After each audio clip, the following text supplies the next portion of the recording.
Number 9, Ole Miss, 10.5-point favorites against Florida. The over-under I have, Will, is 1.5 references to Lane Kiffin's SEC championship comments.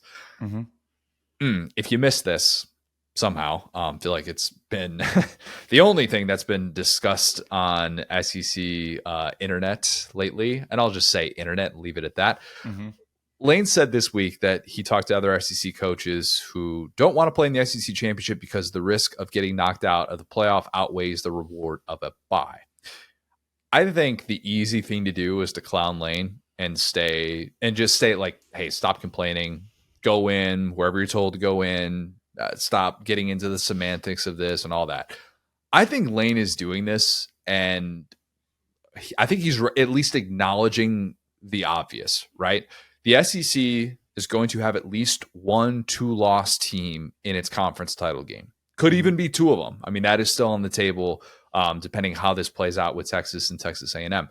Lane is trying to warn the selection committee, and I don't really blame him for doing this because I might be doing this as well, okay?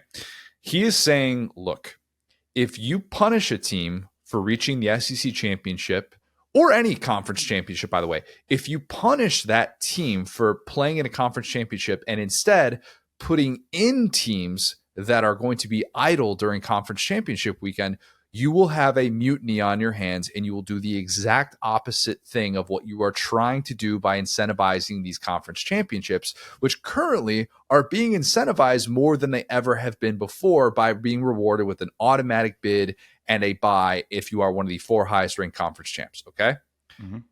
This is 100% different than years past. In years past, you could have a 1-loss SEC team in there who loses in the SEC championship game and falls out of the top 4, just as Georgia did last year. Georgia did that 2019. Georgia did that 2018. But here's the issue. In those seasons, you didn't have idle teams who were worse than a conference championship loser, then jump them in the final rankings. Notre Dame was 12-0 in 2018, and it was idle, but it already was ranked ahead of Georgia, even going into the conference championship weekend. It was number 3. Georgia was number 4. Oklahoma earned that final spot in 2018 because it won the Big 12 championship that day. It wasn't idle.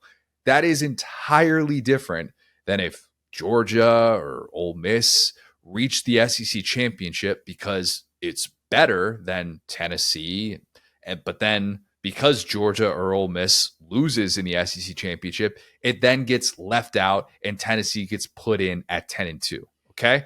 The only kind of example of that scenario that played out in the 14 playoff era was 2017 when Auburn was number 4 in the playoff poll and it lost to Georgia in the SEC championship, the rematch of that game. And then idle Alabama moved past Auburn and into the playoff.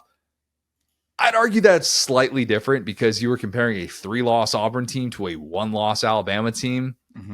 They played in the same division too. So it's not even like, oh, this is comparing undefeated Indiana to 2-loss SEC team or something like that. It's not even that. All right. Their schedules are very, very similar.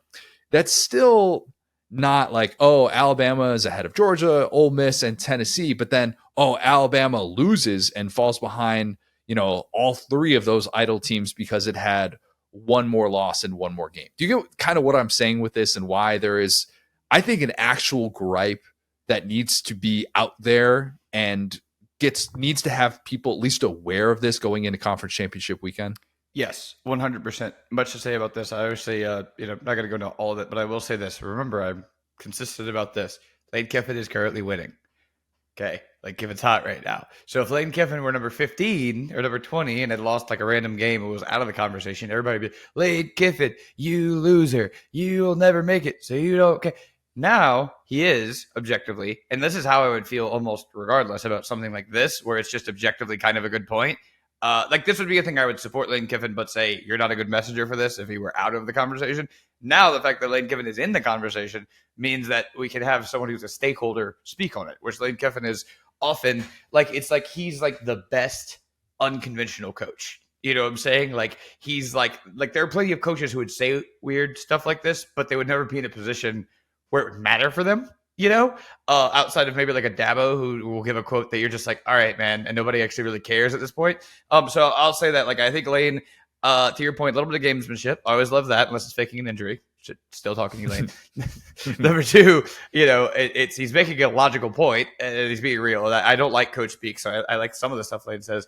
On the other side, I want to make kind of a related but unrelated point. Are we to assume that the SEC is going to stay this way, i.e., lots of 2-loss teams, complete parity NFL style divisions, or are we to assume? Think about this. Most of our lives as SEC fans, it was pretty clear there were 2 or 3 teams that could make the SEC championship game. And what I'm more worried about going forward with something like this would be 2 teams playing 3 times in the same season. So if we were to I predicted with Georgia and Texas this year. Yep, exactly. And we've seen it, you know what I'm saying? Like as far as the Florida teams, Urban Meyer against Alabama, those teams would have played 3 times, because they if they played in the regular season, they obviously didn't back then, but like now, if they were to play in the regular season, they would play in the conference championship and in the postseason. Okay, we've seen Georgia and Alabama play in the regular season. We've seen that type of stuff. So I think that what becomes an issue, and this is what I'm getting back around to. Let's say we have a typical quote unquote 2010s year where we have like a Georgia and an Alabama, and they're both like 0-1 loss teams, and they have a great matchup.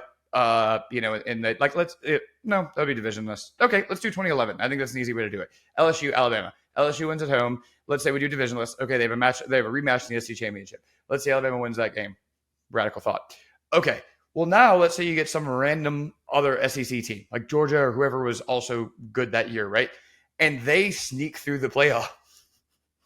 And that's more of what I'm worried about. I know that sounds ridiculous, but it literally would have happened most years where it's like, oh, you have this team that didn't have to play in the SEC championship. They might have played one or neither of these teams, and now they get to play Indiana and then like Iowa or somebody in the next round, and they're just in the Final Four. Well, I mean, in an expanded playoff, like it's going to happen. Yeah. You're going to have teams that don't play in a conference championship who make runs in the college football playoff.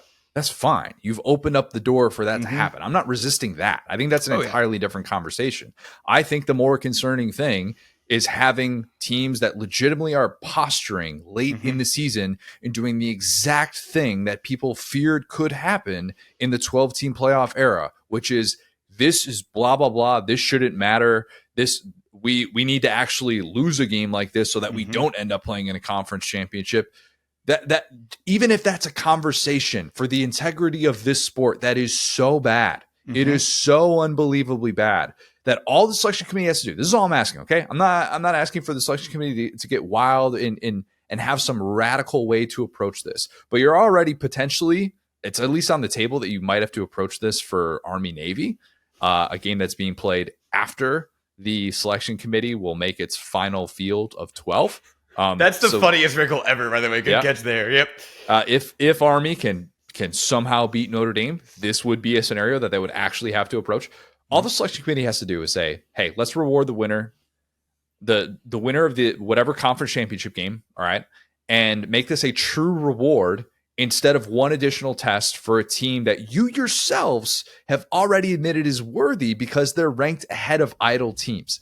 Again, this is different than the 14 playoff era because you are rewarding, going in, you are going to be rewarding teams that are not going to be playing in a conference championship. And that is okay, all right?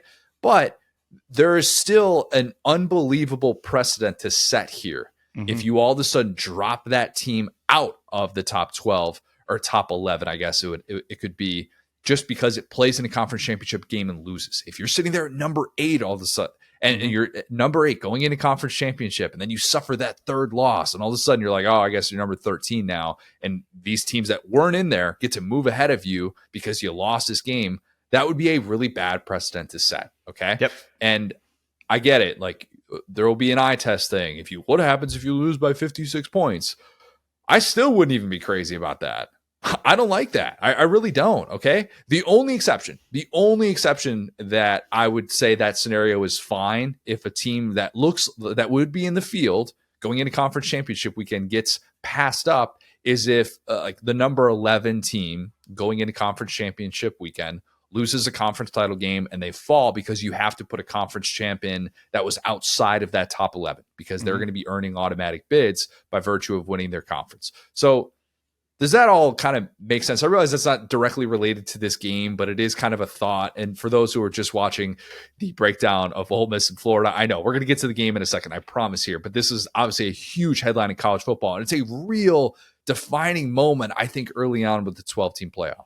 Yeah, no, I'm right there with you. And you've heard me, like, probably to the point where you're like getting tired of hearing me say this, but like the brand value shouldn't matter, right? And we've even seen like 2014 was the famous example where it was TCU and Baylor, and they both got hopped by Ohio State or whatever. And it's like the thing that's so maddening about this stuff is that we've seen the committee go one way for like most of the season, and then in the last second go, like this team. And in that case, it worked for them. Obviously, Ohio State just happened to be superheroes at that point in their season. But point being, like, it's all about the road, right? We don't want to have inconsistent roads. I know that, like, it's almost like we're backing into the problem we tried to fix, which is, oh, okay, you get Notre Dame, great example, 2018.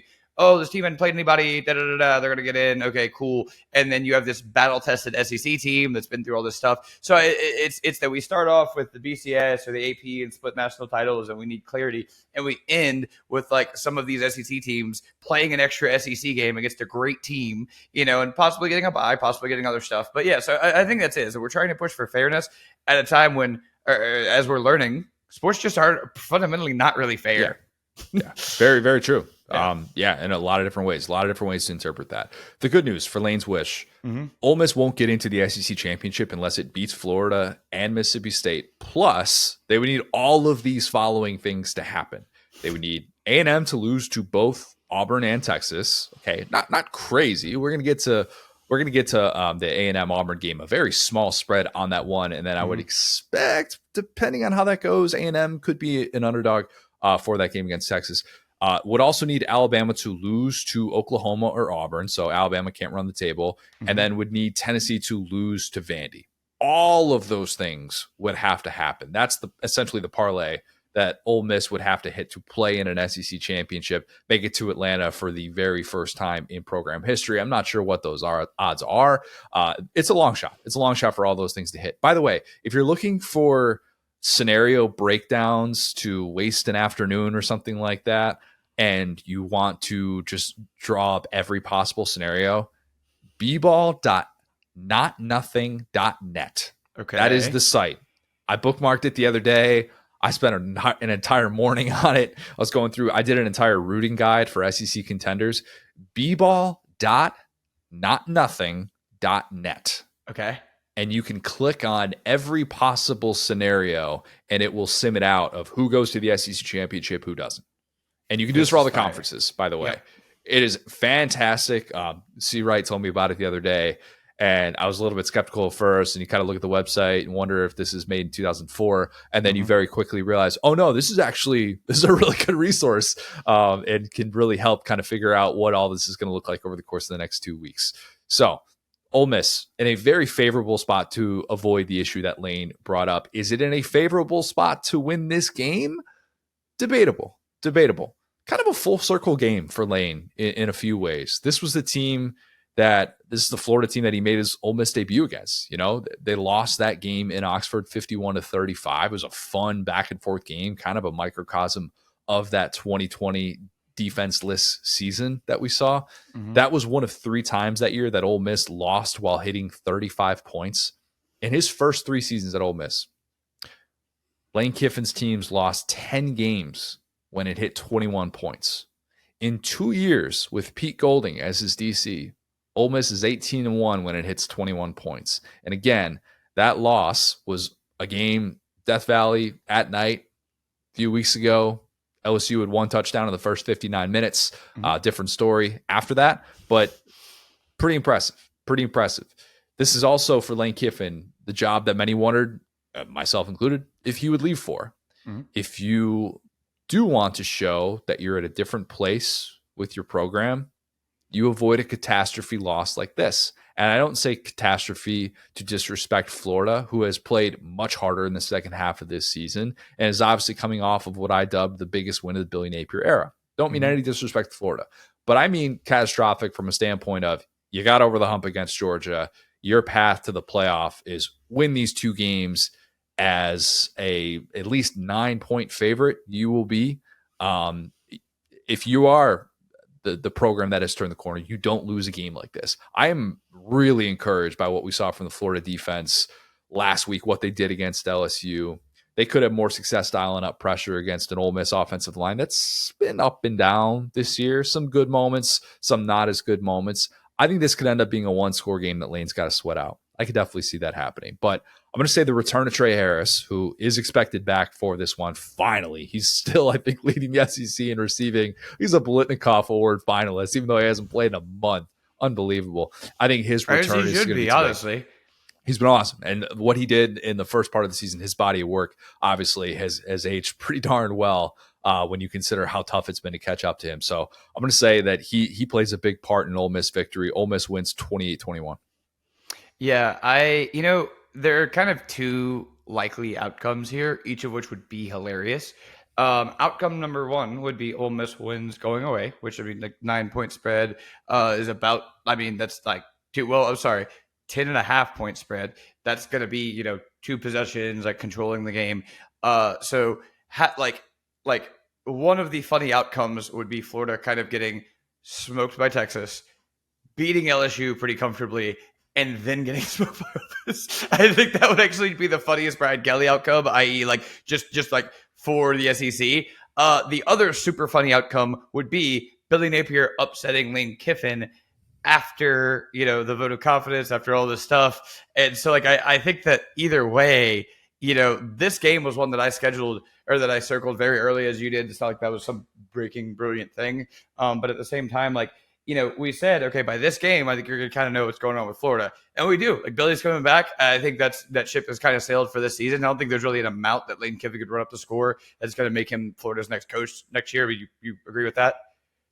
Yeah, I think Billy Napier's the vote of confidence is staying true. I think especially beating LSU. Mm-hmm. And unless they puke on their shoes these last 2 weeks and they have decommitments left and right, and it's just a disaster and guys are just leaving out of the portal. No, I don't think anything's going to change with that. Yes. And this is a kind of a petty off between coaches that we've seen to be petty, right? Unfortunately, we haven't got to see that much of Billy Napier's personality, which is he's a pretty funny guy, because he's been struggling so much and he's smart enough in the SEC to, he'll give you the stuff about, good weight and stuff, but he's not going to go out there and do the Lane Kiffin, and so I think this is a game that both coaches are going to take kind of personally. And so saying that, I have Ole Miss winning pretty big. I'm gonna say Ole Miss kind of follows a similar script to Texas. The apparatus, I think, is less successful against that D-line than LSU's. It's still so embarrassing that LSU couldn't figure that out. That's kind of my thing, is like, this Ole Miss D-line against the quarterback like that, that's a little bit of a problem. It's a bad defensive line to have a lower body apparatus limiting your mobility against. And I'm assuming DJ Lagway is going to still be wearing that. As far as I know, that's going to be the case the rest of the year.